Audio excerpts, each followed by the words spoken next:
A landscaping company in Atlanta closed 3 commercial contracts worth $14,000 per month from cold calls. No referrals, no existing relationships, no fancy website, just a phone, a script, and 45 minutes a day. Meanwhile, his competitor has been waiting for commercial work to come to him for 2 years. Still mowing residential lawns at $40 a pop. By the end of this video, you'll have the exact cold call script that's landing landscapers 5-figure monthly contracts, and I'll give you the complete commercial sales framework for free. Let's get into it. I just analyzed call data from 26 landscaping companies actively cold calling property managers. Half were winging it. No script, no structure, just dialing and hoping. The other half, using a proven framework. Here's where it gets brutal. The no script group, average booking rate of 2%. That means for every 100 calls, they got 2 meetings. Most quit within 2 weeks. The script group, 14% booking rate, 7 times better. Same phone, same market, same property managers picking up.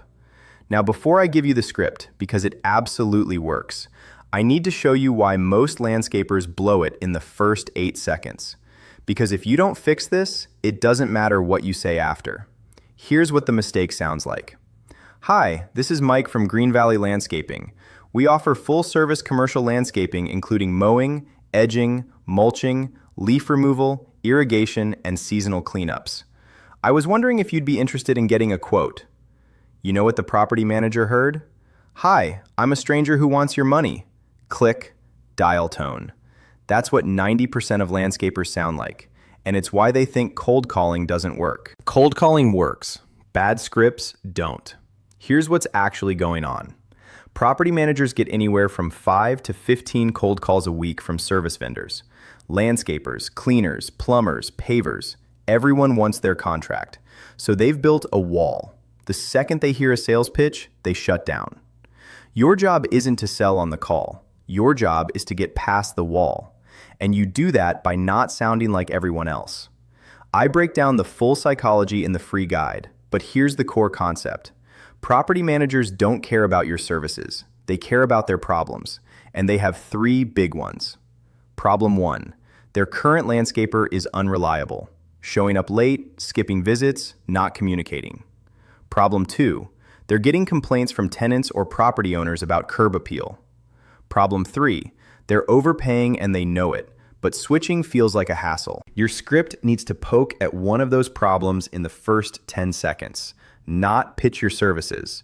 The Chapter 2 Property Manager Psychology Breakdown in the free guide covers all 3 problem types and exactly how to position against each one. Links pinned in the comments below. All right, here's the script, line by line. The opener, this is everything. Hey, this is Jake with Evergreen Property Services. Quick question, are you still dealing with the headaches from your current landscaping company, or did you finally find someone reliable? That's it. That's your opener. Let me break down why this works. First, quick question. That buys you 5 more seconds. Property managers will almost always let you ask one question. Second, still dealing with headaches. You're assuming there's a problem, and 80% of the time, there is. Their current vendor is late, sloppy, or not communicating. Third, or did you finally find someone reliable?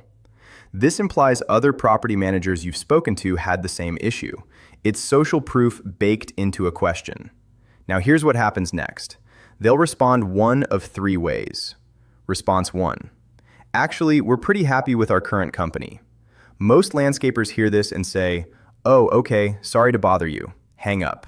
Done. Wrong move. Here's what you say instead. That's great to hear. Most managers I talk to aren't that lucky. Just out of curiosity, when's the last time you benchmarked what you're paying against current market rates? A lot of properties I work with found they were overpaying 15 to 20% and didn't know it. You're not attacking their vendor, you're planting a seed. Nobody wants to overpay. Response 2. Yeah, we've actually been having some issues. This is your money response. Don't get excited, don't start pitching. Say this. I hear that a lot. What's been the biggest frustration? Is it the consistency, the communication, or something else? Then shut up. Let them talk. They will tell you exactly how to win the contract. Response 3. We're not interested, or we're locked into a contract. Say this. Totally understand. Most of the properties I manage landscaping for came to me when their contract was up. When does yours renew? I'd love to just send you a quick comparison so you have options when that time comes. Now you've got a follow-up date. You're not dead, you're in the pipeline. Chapter 3 in the free guide has the complete objection handling playbook. 14 responses to every pushback property managers give, plus the follow-up email templates you send within 10 minutes of every call. Grab it from the link pinned in the comments. Here's problem number 2. Most landscapers give up way too early. The data is clear. 44% of salespeople quit after one follow-up, but 80% of commercial contracts close after the 5th contact. Let me say that again. 80% close after the 5th contact. Most landscapers stop after one. A landscaper in Denver called a property management company. Great first conversation. Manager said, "Send me some info." He sent one email, never heard back, moved on. 8 months later, he found out that property manager signed a $36,000 annual contract with another landscaper who had called 6 times. 6 calls, $36,000 a year. That's the game. Here's the follow-up system. Day 1, cold call using the script. Day 1, 10 minutes later. Follow-up email with a 1-page property comparison. Day 4, second call. Hey, just wanted to make sure you got that comparison I sent over. Day 10, value email. Send them an article about commercial property curb appeal increasing tenant retention. Day 21, third call. Properties in your area are starting spring prep. Wanted to see if timing works to walk one of your sites. Day 45, final call with a specific offer. Free property audit, no strings. The CRM automation in Chapter 4 sets this entire sequence up so it runs automatically.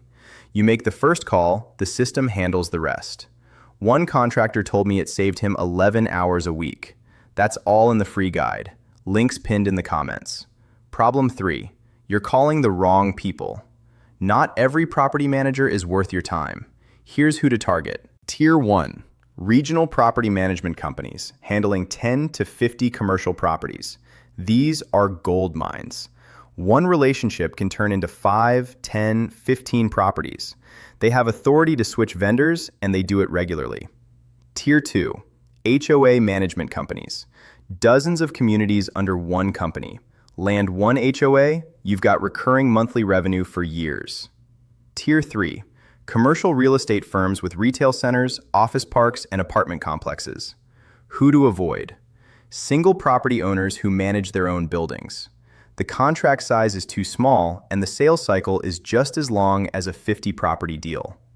A landscaper in Florida wasted 3 months calling individual property owners. Closed 2 small contracts worth $800 a month combined. He switched to targeting regional management companies. Same effort.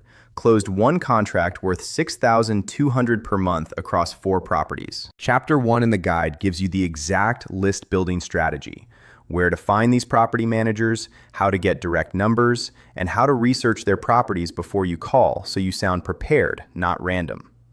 Let me give you one more real example. Greenscape commercial in Texas. 2 crews, all residential. Owner was doing everything: mowing, billing, marketing, estimates. Burning out. He committed to 30 cold calls a day for 60 days using this script. First 2 weeks, rough. Lots of voicemails, a few hang-ups, 3 meetings booked. By day 30, he'd booked 11 meetings and closed 2 contracts worth $4,800 per month. By day 60, 5 active commercial contracts, $11,200 per month in recurring revenue. He dropped 26 of his lowest paying residential accounts. Revenue went up, stress went down. He finally had predictable income. I put together everything I just covered, plus a lot more, in a free guide. It's called the Landscaping Commercial Contract Playbook. Chapter 1 shows you how to build your target list, the exact property managers worth calling, and how to find their direct lines. Chapter 2 breaks down property manager psychology, what they actually care about, and how to position yourself against their current vendor. Chapter 3 is the complete objection handling playbook. 14 word-for-word responses to every pushback you'll hear. Chapter 4 is the CRM follow-up automation that nurtures every lead until they convert. Set it once, runs forever. Chapter 5 gives you the proposal template that commercial clients actually respond to, including the 3-tier pricing structure that increases your average contract value by 30%. The link is pinned right in the comments below. Scroll down, click it, completely free. Now I want to hear from you. Are you doing any commercial work right now, or are you still 100% residential? Drop a comment below. I read every single one, and I'll tell you if commercial contracts make sense for your setup. If this helped, subscribe. I post new landscaping business strategies every Monday, Wednesday, Friday, and Sunday. Go grab the free guide. Links pinned in the comments. Just scroll down and click it. I'll see you in the next one.